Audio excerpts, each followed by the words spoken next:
Imagine this, 381 Navy SEALs, trapped in a valley. Ammo almost gone, the enemy closing in from every side. Command had already started writing the loss report.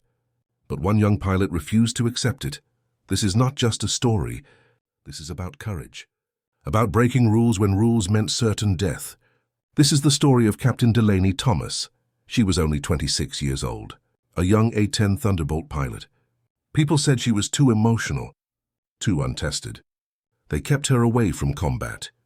They said she didn't have the hands to fly danger close, but destiny was about to test her like no one else. At dawn, the Afghan sun burned across the airbase. Major Sanderson told her once again, "You're not flying today. Let the others handle it." Translation? "You're not good enough." Delaney swallowed her pride. She nodded. But inside, the fire only grew stronger, because while others dismissed her, she had been training in secret. Night after night. Running simulations alone in the dark. Studying terrain maps. Memorizing ballistic tables. Even practicing what to do if every system failed. She mapped out valleys, ridges, kill zones. She circled the places where doctrine, the official rules of air support, would fail. And she asked one simple question in a briefing. What if the enemy sets a trap in one of these valleys? What if we're surrounded where no aircraft can help? The room laughed it off. "Track equipment, Captain," they told her. Nobody wanted her analysis. Nobody cared about her warning. But Delaney didn't stop. She kept training. She kept preparing for the nightmare she knew might come. And then, the nightmare became real. 47 in the afternoon. The base alarm screamed. Screens lit up in the operations center. The valley. The exact valley Delaney had studied at 3 a.m. was now filled with 381 Navy SEALs, surrounded by 800 enemy fighters. The enemy had missiles in the hills, machine guns on the ridges, SEALs trapped in a bowl with nowhere to run. Helicopters couldn't get in. F-16s couldn't fire. Rules forbid shots within 100 meters of friendlies. But the enemy? They were already within 50. Command started preparing the loss report. Doctrine had no answer. But Delaney did. She stepped forward. "Oh, we can use the A-10. Let me go in." "Denied," Sanderson snapped. "We're not risking an untested pilot." Then the radio cut in. "SEALs report 30 minutes of ammo left." 30 minutes. That was it. 30 minutes until 381 Americans would be overrun. Delaney stepped outside, counted 30 seconds in the hallway, did the math. 10 minutes to get airborne, 12 minutes to reach the valley. That left a knife-edge window. She walked back to her locker, opened a letter she had been keeping for months, and added one final line. "If you're reading this, I acted because 381 Americans were dying while paperwork argued with itself." Then she suited up. Aircraft 297 was fueled and armed. She checked everything: oil, hydraulics, chaff, flares. Her hands moved like pure muscle memory. 90 seconds later, the beast roared alive. At 2:23 p.m., her wheels lifted off. "Any station, this is Thunderbolt 7, she called over the guard frequency. "Inbound to Koringal. 381 Americans about to be overrun. Breaking rules to save them." The ground shook with gunfire. The SEALs commander, voice tight, came on the radio. "Thunderbolt 7, confirm danger, close authority." Delaney didn't hesitate. "I'm authorized to save Americans. Designate." For the first time that day, there was hope in the valley. As she approached, the scene below looked exactly like the red pencil map she had drawn in secret. 3 ridges, 3 arcs of fire, the SEALs pinned down in the center. She rolled in. First burst, machine gun on the east ridge. 2 seconds of fire. Enemy gone. Dust rising. SEALs alive. Second run. Enemy assault team charging from the north slope, only 70 meters away. She stitched a line of tungsten across the rock. Movement stopped. No friendlies hit. Third call from the ground. Western ridge. 75 meters. 75 meters was suicide for a jet. But this was where the A-10 lived. She broke left into a steep dive. Half-second burst. Her rounds landed between friendly strobes and enemy muzzle flashes. Perfect. The valley froze. For the first time, everyone realized an A-10 was willing to fire where no one else dared. In the ops center, Sanderson's voice cracked in her ear. "Thunderbolt 7, return to base immediately." "You are not authorized." But Delaney didn't answer. She flipped the command net off. The only voices she wanted to hear Were the men fighting for their lives on the ground? Pause. Emotional beat. That was the moment. She had crossed the line. No more permissions. No more waiting. This wasn't about orders anymore. This was about saving lives. When rules failed, one young pilot rewrote the map. Captain Delaney Thomas, Thunderbolt 7, was now the only lifeline for 381 trapped SEALs. The valley opened below her like a coffin.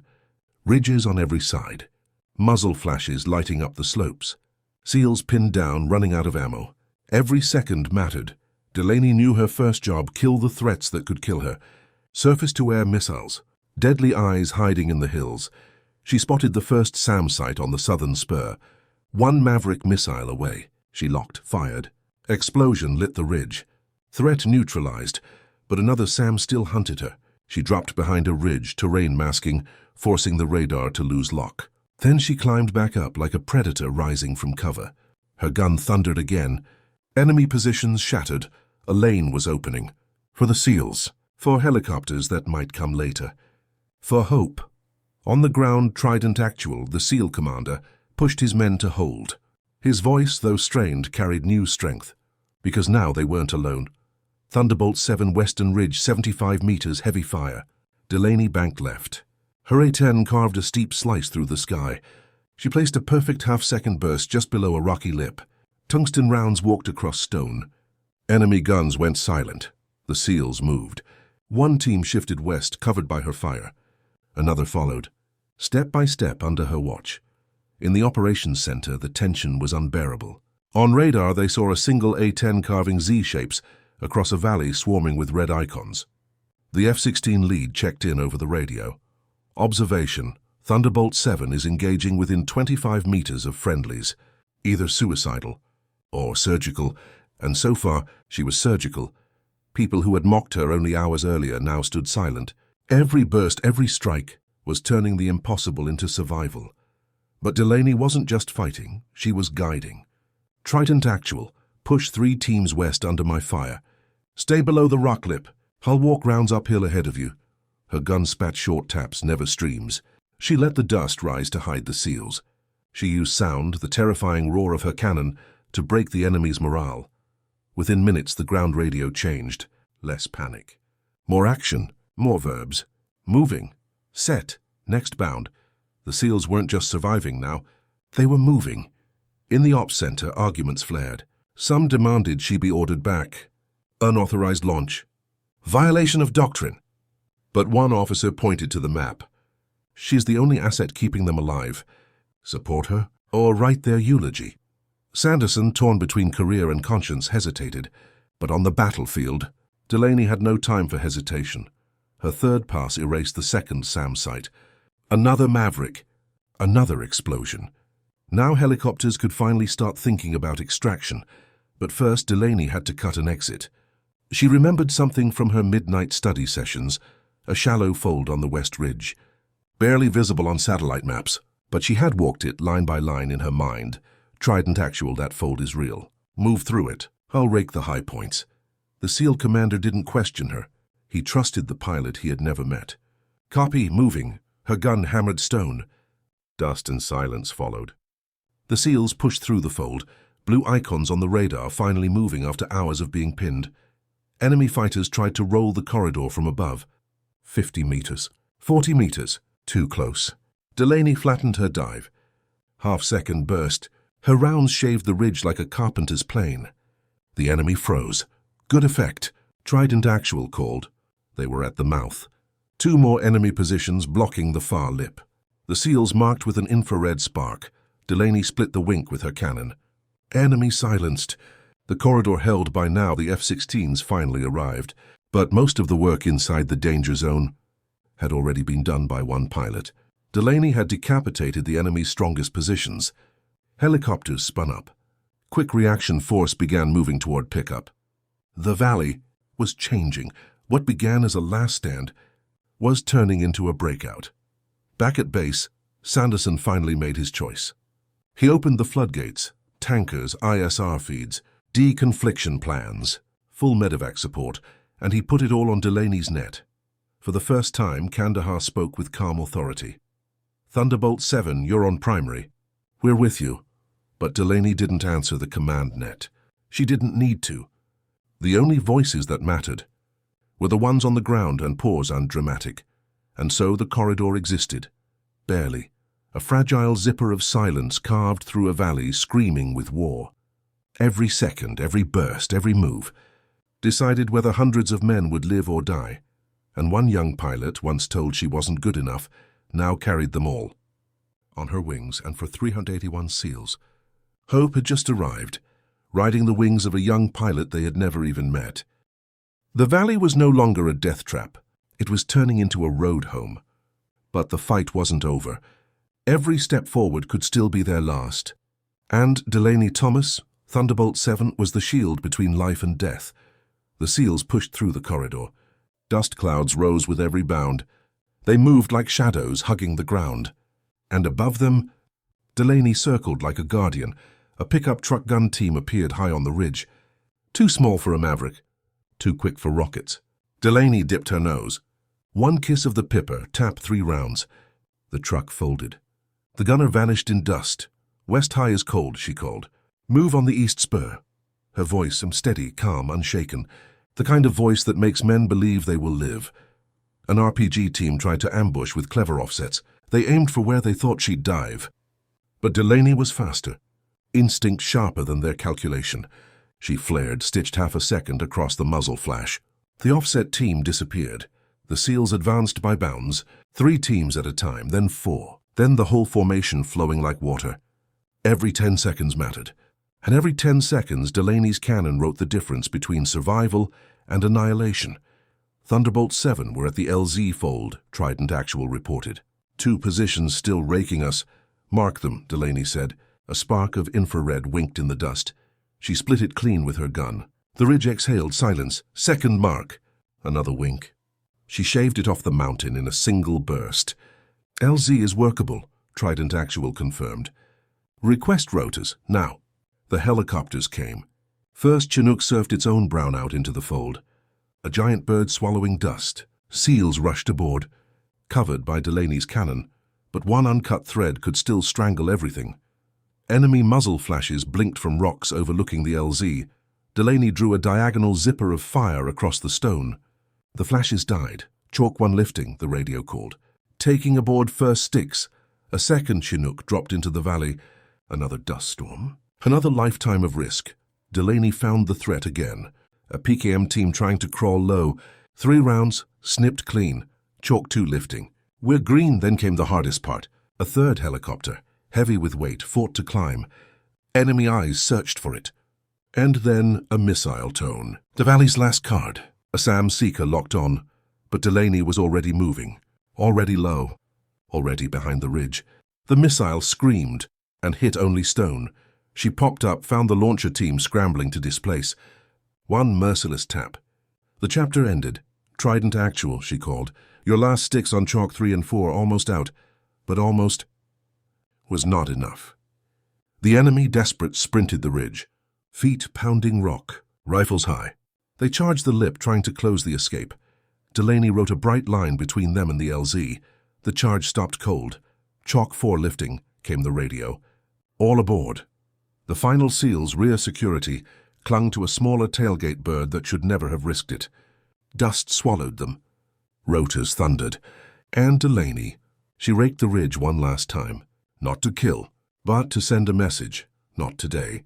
Not while I'm here. And then silence. The valley, once alive with gunfire, now breathed only wind and dust. The radios carried nothing but heavy breathing. Finally, Trident Actual's voice broke through, formal, steady, because some moments demand ceremony. "Thunderbolt 7, be advised. 381 souls accounted for. 0 friendly KIA during exfil. We owe you our lives," Delaney answered simply. Copy, no victory shout, no celebration. Just steady silence, because her job wasn't over yet. She stayed high and wide, flying lazy S-turns, until the last rotor was just a dot in the distance. Only when the valley healed shut behind them. Did she turn home? Fuel fine. 1 Maverick left. Gun drum light, flares low, hands steady. Mind clear. She switched the command net back on. Kandahar Thunderbolt 7 RTB silence. Then Sanderson's controlled voice, unreadable. Thunderbolt 7, cleared direct. The runway stretched ahead like a question. Touchdown was smooth, taxi slow. Shut down by the book. And when she opened the canopy, the sound hit her, the bass and on its feet. Not a pep rally. Not noise. But something older, raw respect line maintainers. Ammo troops, medics, clerks, pilots, even the chow hall crew, all standing for the pilot who broke every rule to bring every man home. And for the first time, Delaney Thomas climbed down from her cockpit. Not as the pilot they doubted, but as the pilot who had already been where the map stops, one Americans. Not one lost, because one young pilot broke the rules and rewrote them. But this story didn't end in that valley. It was only the beginning. Delaney stood at attention as Sanderson walked forward, Inspector General at his side. Half the senior staff watching. You departed without authorization, Sanderson said. You violated direct orders. You engaged at ranges that exceed every comfort zone we've written. Yes, sir, Delaney replied, steady. He paused, then added, You also brought home 381 Americans. Not a single friendly kill during movement. The silence was heavy. Then, Captain Thomas, you will answer for your decisions. But today the only thing you'll answer is a question. Can you teach exactly how you did that? Yes, sir. Good. Then we'll write it down so the next pilot doesn't have to learn it at 3 a.m. in a locked simulator. The formalities came, reports, timelines, questions. Was it a gamble? Or was it calculation? Delaney answered with math. With maps, with memory, with method, technique over theater. No excuses, only explanations. Inspector General Hayes finally spoke. You broke procedure, but your procedure was better than the doctrine we had. We will not reward insubordination, but we will fix doctrine. No medals, not yet, but something far greater. Responsibility. 6 months later, the patch on her shoulder said it all. Close air support development. She was no longer the untested pilot. Now she was the teacher. She taught first principles. Read the ground like a book. Every ridge is a sentence. Every valley a paragraph. If you can't recite it from 12 angles, you don't know it. She taught gun discipline, taps not streams. Let dust be your smoke, not your blindfold. She taught priorities, kill the anchor.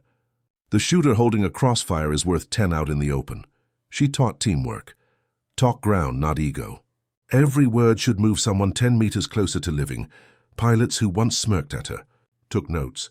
Those who lectured her now asked questions. The Marines sent their JTACs. The Army sent aviation reps. Special Operations sent the very SEALs she had saved, front row annotating every word. An award ceremony came and went. Quiet citations, a ribbon or two. Nothing gaudy. On paper, a reprimand for unauthorized launch. In practice, leadership. One evening, Sanderson found her by the simulator bay. His voice was different now. I was wrong about you, he admitted. I saw risk where there was preparation. That's on me. Delaney shook her head. I was out of lane. That's on me. Then let's redraw the lanes, he said, and that was as close as either would ever call peace. Commands that once ignored her now sent her their hardest problems. A border valley with treacherous winds. She wrote a page on crosswind gunnery no one had asked for. A city block with friendlies upstairs, hostiles downstairs. She built a checklist that cut fratricide risk in half. A night exfil where strobes failed. She trained pilots to read thermal clutter, to time movements instead of relying on lights. It wasn't heroics anymore. It was craft, made public. Knowledge that could be shared. On the wall of her unit, an analyst pinned a number, 381, 0 friendly KIA, every man home. People touched that number as they walked past, the way some touch a relic without saying a prayer. Delaney avoided that hallway, not out of modesty, but out of honesty, because she knew on another day the math could have gone the other way. Skill mattered. So did timing. So did luck. And so did the courage of the men on the ground who refused to break. Doctrine shifted inch by inch. Minimum engagement distances became guidelines, not commandments. Simulators added new modules. Plain language built from her lessons. Young lieutenants arrived wide-eyed. Proud of their patches, eager to be told what mattered, Delaney gave them the same line every time. Technology is a promise, not a plan. The plan is you. Learn the ground. Learn the gun, learn the people on the net, because someday, a valley will ask you a question no one wants to answer. And you'll need to have one ready. That keeps Americans alive. Some mornings she still walked the flight line, hand-brushing titanium like it was alive. Still checked bolts. Still scribbled notes no one else would read. Sometimes a letter arrived. No return address. Inside, a coin, a patch, or one sentence. You showed up, she kept them in a plain box. Never opened it on days she flew. One evening after a training flight, she cut the engines. The crew chief, grease on his sleeve, looked up with a grin etched deep by life. He said one line. A line no one ever needed to repeat, ma'am. It's good to know if we ever get pinned bad. You've already been where the map stops. Delaney smiled. The map never stops, she said. Sometimes. Someone just has to draw the next line. This was never about one pilot breaking rules. It was about proving the rule beneath them all. When lives hang in the balance, skill, courage, and heart can redraw the map. As Americans went home alive, because one young pilot refused to quit.